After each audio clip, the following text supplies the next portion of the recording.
ఇక్కడ హైదరాబాద్లో నీరి national environmental engineering research institute ఆధ్వర్యంలో ఈ brain storming session on urban lake management అనేది ఈ సెషన్ ఇక్కడ కండక్ట్ చేయడం జరుగుతుంది. దీనికి సంబంధించి వారి డైరెక్టర్ గారు డాక్టర్ వైద్య గారు, అట్లనే డాక్టర్ దినేష్ గారు, ఎక్స్ డైరెక్టర్ అయిన నేషనల్ ఇన్స్టిట్యూట్ ఆఫ్ న్యూట్రిషన్, ఇంకా ఇతర ఎక్స్పర్ట్స్ అండ్ ఇక్కడ రీజనల్ హెడ్ ఉన్నటువంటి డాక్టర్ బాషా గారు, వీరందరి ఆధ్వర్యంలో ఇక్కడ ఈ వర్క్షాప్ జరుగుతుంది. సో ఈ వర్క్షాప్లో నేను కూడా అంటే హైడ్రా తరఫు నుంచి మేము కూడా భాగస్వాములు అవడం చాలా ఆనందంగా ఉంది. ఎందుకంటే ఇది ఒక పర్స్పెక్టివ్ మాకు ఇక్కడ ఈరోజు అర్బన్ లేక్ మేనేజ్మెంట్ దాని మీద రావడానికి అవకాశం ఉంటుంది. ఎందుకంటే మనందరికీ తెలుసు తెలంగాణ చాలా అర్బనైజ్ అవుతున్న స్టేటు. ఇప్పుడున్నటువంటి దీని ప్రకారమే మనం దాదాపు 47-48% పాపులేషన్ అర్బనైజ్ అయి ఉంది.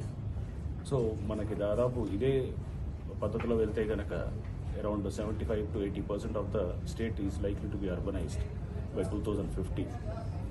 And Hyderabad one of the fastest growing సిటీస్గా మనకి తెలుసు.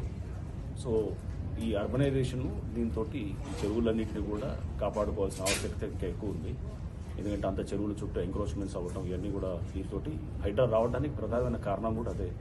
హైడ్రాని గవర్నమెంట్ ఒక ఏజెన్సీగా క్రియేట్ చేసి ఈ ఎంక్రోచ్మెంట్స్ని చెక్ చేయటం, డిజాస్టర్స్ చెక్ చేయడానికి ప్రధానమైనది ఈ అర్బనైజేషను, దీనికి రిలేటెడ్ ఇష్యూస్ కాబట్టి.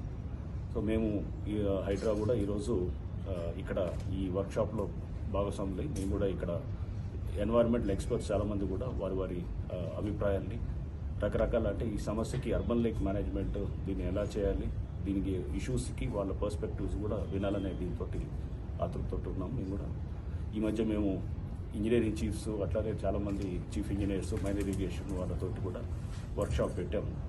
సో అది ఒక డిఫరెంట్ పర్స్పెక్టివ్ ఉంటుంది. ఇది ఒక డిఫరెంట్ పర్స్పెక్టివ్లో ఈ సమస్య గురించి పూర్తిగా మాకు ఒక అవగాహన రావడానికి, అధ్యయనం చేయడానికి పనిచేస్తుందని చెప్పేసి ఈ వర్క్షాప్ దీంట్లో భాగస్వాములు అవుతుంటుంది. ఆనందంగా ఉంది.